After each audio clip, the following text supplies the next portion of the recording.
Baik, kita akan lanjutkan pembahasan kita pemirsa mengenai putusan MK yang mengabulkan gugatan menghapuskan ambang batas pencalonan presiden dan wakil presiden. Nasdem tadi sudah bersuara, PKS juga sudah. Nah, kalau Golkar sendiri bagaimana kemudian mempersiapkan diri ataupun juga merespon putusan MK ini, Bang Doli? Kesiapannya seperti apa? Ya, seperti yang saya sampaikan tadi, ya kami sangat menyambut baik ya. Artinya bahwa putusan Mahkamah Konstitusi ini harus segera ditindaklanjuti. Dan Golkar sudah sangat siap. Tadi Mas Mardhani mengatakan waktu kami di Komisi 2 sejak 5 tahun yang lalu justru kita yang sangat serius, sangat getol mengendorse terjadinya perubahan sistem ini. Ya, walaupun kita waktu itu tidak tahu berapa hasilnya ya. Tapi soal presidensial threshold itu kami masukkan salah satu isu yang akan dibahas dalam revisi Undang-Undang 7 2017 itu pada saat itu gitu. Nah, dan kemudian kita lihat kemarin waktu pidato Ketua Umum di Partai Golkar di Puncak HUT 60 tahun itu kembali juga mengingatkan kita bahwa perlunya ada perbaikan sistem ya, walaupun konteksnya waktu itu kan kita bicara tentang soal evaluasi pilkada gitu.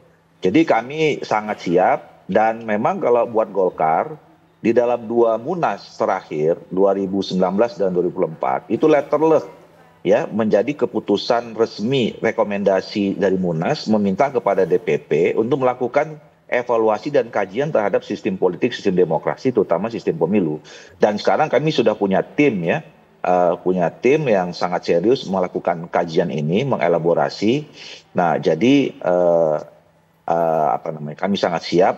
Nah, justru kami sekarang sebetulnya saya lah terutama ya mengajak kepada kita semua elemen bangsa, terutama pemerintah, pimpinan partai politik, kita teman-teman di DPR, ini nggak ada lagi cerita untuk tidak mengkonkretkan ya. Kita sudah harus menyusun langkah-langkah serius ya, dan ini momentumnya di awal periode pemerintahan yang masih sangat jauh dengan pemilu gitu loh. Jadi kita tetapkan saja misalnya 1 tahun, 1,5 tahun ini kita juga punya cukup waktu yang panjang untuk tadi participation meaningful itu ya, meaningful participation itu. Jadi 1 tahun, 1,5 tahun saya kira kita bisa berdialog dengan siapa saja dan mencari konsep yang paling ideal seperti apapun ya.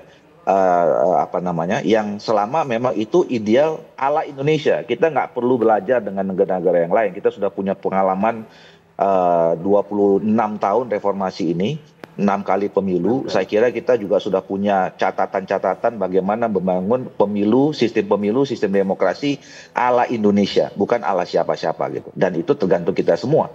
Jadi kita tunggu berbagai pernyataan dari Pak Prabowo. Ya, pemerintah saya kira segera saja mengambil langkah-langkah ya. Dan kita saya kira pimpinan partai politik ya, kalau kami jelas kemarin di Komisi 2 hampir hilang itu, tidak masuk prioritas, ya saya masukkan lagi di balik. Dan alhamdulillah pemerintah waktu itu setuju bahwa tahun 2025 ini dari 41 rancangan undang-undang, salah 3-nya itu adalah rancangan undang-undang revisi undang-undang pemilu, pilkada, dan partai politik.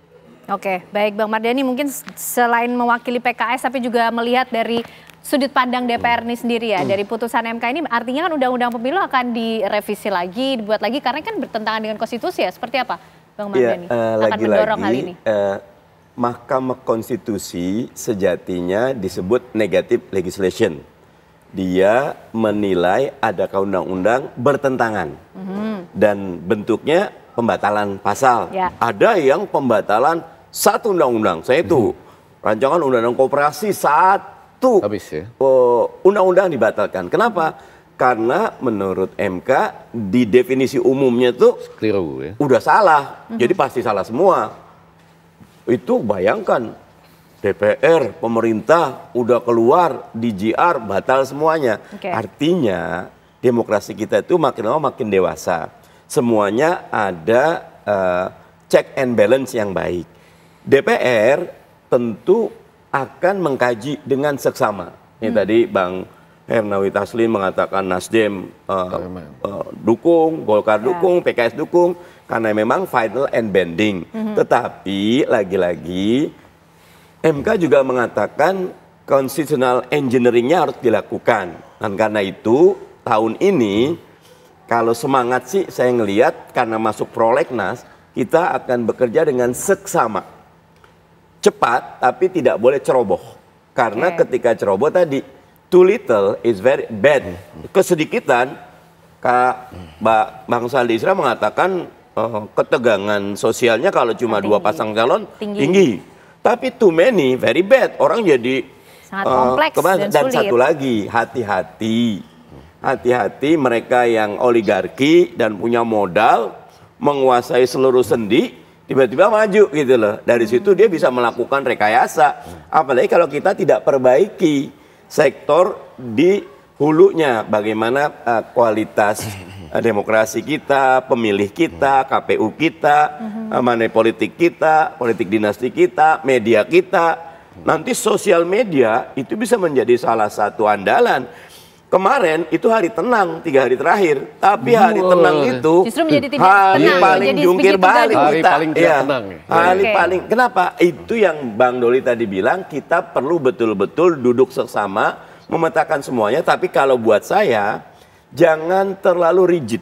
Biarkan masyarakat itu ngatur. Contoh nih, Bang Doli dari awal saya mengatakan pemilu jangan hari Rabu, selalu hari Rabu. Karena dianggap stasiun Sabtu Minggu orang udah nggak ada, Senin masih kurang, Selasa belum 90%, Rabu. Buat Sabtu Minggu di sekolah saja, nggak perlu ada TPS.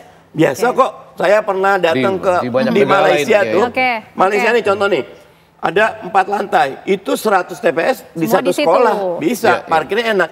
Dan dipastikan kalau Anda umur 17 sampai 20 lantai atas, tapi kalau 60 ke atas lantai 1 gitu kan. Dan itu bisa menghemat banyak sekali gitu loh. Nah, termasuk kajian bagaimana pola KPU dan Bawaslu kita nih, Bang Doli.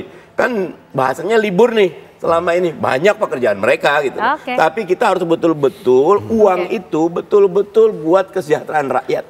Bung Egy ditahan dulu, nanti penutup terakhir. Karena sekarang Bang Hermawi Taslim dulu ya. Bang Hermawi gimana nih? Bagaimana kemudian juga ikut mengawal supaya rekayasa konstitusional itu tidak menjadi satu threat ya? Bagaimana kemudian mengawal proses politik ini? Ya, jadi putusan MK itu kan baru awal. Pekerjaan detail sesungguhnya nanti tergantung ke DPR dan pemerintah. Yang paling penting tadi kita garis bawahi itu bagaimana MK secara tegas menggarisbawahi partisipasi rakyat. Nah, yang kurang selama ini dengar pendapat ini, susah sekali masyarakat di kalangan tertentu cukup sulit untuk punya akses untuk melakukan dengar pendapat. Akhirnya berseliweran semua itu di medsos. Kita nggak tahu yang mana yang hoax, mana yang tidak hoax, dan seterusnya. Jadi tadi Bang Doli sudah mengatakan ini harus kerja prioritas, kerja awal, dan mudah-mudahan Nasdem siap, karena ketua Komisi 2-nya sekarang Rifki itu dari Nasdem, orang pintar juga, satu alma mater sama Bang Doli, sama-sama dari HMI. Saya kira kita semua, ini bukan kemenangan siapa-siapa, tidak ada yang kalah juga. Putusan MK itu pasti semangatnya adalah untuk kepentingan bangsa dan negara. Oleh karena itu kita harus agak mempercepat prosesnya. Tadi Pak Mardhani sudah sampai jauh ke urusan TPS, hari Minggu dan seterusnya. Yang lain juga punya pengalaman lain. Orang-orang di Indonesia Timur kalau disuruh dia hari Minggu pemilu, pilkada, dia nggak ada yang mau. Walaupun dia nggak ke gereja, dia nggak mau. Dia nggak mau kerja hari Minggu tuh. Betul. Jadi ya macam-macam. Bisa hari Sabtu. Opsi ya Bang ya. Iya. Pokoknya ada libur. Baik Bang Hermawi Taslim. Nah sekarang giliran KPU itu hari Rabu itu, bukan kita. Baik. Nah sekarang Bung Egy nih, singkat Bung Egy, kira-kira bagaimana kemudian nanti parpol, pemerintah, penyelenggara pemilu menyesuaikan dengan putusan MK ini? Ya terima kasih sekali lagi ya, Enika, Faisal, Rizky, kemudian Salis itu ya, anak-anak muda yang mewakili kita semua. Perjalanannya sudah panjang, beberapa sudah meninggal tadi ya, Bang Faisal Basri, Rizal Ramli, ada dan semua yang lain. Rocky Gerung. Ya, Rocky Maju, Titi Perludem, Ferry Amsari, dan begitu banyak yang lain. Nah, momentumnya tepat karena jauh dari pemilu. Dan saya yakin bahwa Pak Prabowo sebagai presiden sekarang itu nggak pernah takut dengan tidak adanya presidensial threshold. Saya lama berdiskusi dulu dengan Pak Prabowo, Pak Hasim, kemudian juga Ahmad Muzani ya. Itu semua sama-sama berpendapat bahwa tidak perlu ada presidensial threshold. Nah, karena itu langkah kita selanjutnya justru di pedoman kelima dari Mahkamah Konstitusi itu. Jadi betul-betul Bang Hermawi Taslim, kemudian Bang Doli dan Bang Ustadz Mardhani Alisera ini, kita betul-betul semua sama-sama ajak seluruh masyarakat untuk mendiskusikan ini. Karena ini tidak terlalu gampang. Bahwa presidensial threshold tidak ada, berarti semua bisa maju. Juga tidak menutup kemungkinan semua bisa bergabung. Ya kan? Dan MK mengatakan jangan sampai ada dominasi. Karena kekhawatiran MK itu kok selalu 2 walaupun kemarin 3, lama-lama bisa menuju 1 nih, dan itu diizinkan oleh undang-undang pemilu kita yang kemarin. Nah, jadi betul-betul meaningful participation itu mudah-mudahan segera kita buka ya, kita dengar semua pendapat. Nah, ditambah lagi dengan saya kok berpikir ini nanti penyempurnaannya antara lain dengan itu tadi, dibedakan 2 pemilu nasional serentak, presiden, DPR, DPD, dan pemilu daerah serentak ya, DPRD 1, 2 dan kepala daerah yang diberi jarak, jangan pada tahun yang sama, mungkin 2,5 tahun sebagai evaluasi, evaluasi terhadap pemilu presiden ini. Jadi sekali lagi Bang Hermawi Taslim, Bang Doli dan Bang Mardhani Alisera, saya yakin semua teman-teman civil society siap. Kita diskusikan bersama-sama. Oke, Bung Doli, civil society sudah siap, tapi bagaimana juga kemudian ikut menyesuaikan, mengawal putusan MK ini supaya semuanya pengen buru-buru, segeralah kemudian diatur detailnya seperti apa? Iya, jadi gini, saya mau tanggapin dulu tadi itu ya, yang Prof. EG ya mengatakan. Itu yang menunjukkan bahwa presidential threshold ini tidak bisa berdiri sendiri. Tadi soal keserentakan itu juga sangat berpengaruh terhadap situasi dinamika demokrasi kita gitu. Memang kemarin agak aneh nih, dalam 1 tahun 3 jenis pemilu dilaksanakan sekaligus ya. Ini membuat election hectic buat masyarakat kita dan seterusnya gitu.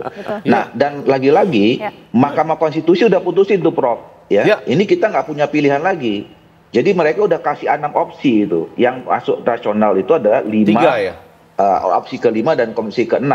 Yang itu tetap menggabungkan yang Presiden, DPR RI, kemudian DPD RI. Nah, tapi kemudian sisanya bisa dipisah. Tetap 5 suara gitu ya. Tapi kemudian jadi ada nasional dan lokal jadinya. Gitu. Padahal sebenarnya kan harusnya bisa dibuka di opsi yang lain, eksekutif, legislatif misalnya gitu. Nah, tapi itu juga nanti akan kita bicarakan itu hanya bisa kita diskusikan kalau dibuka pintu untuk revisi undang-undang gitu.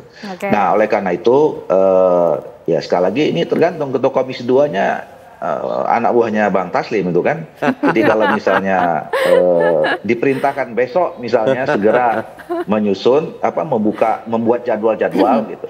Tetapi kami semangatnya di teman-teman Balik lah, saya karena sekarang di pimpinan Balik, itu diskusi kami hampir sama dengan dulu sama Mas Mardhani ya.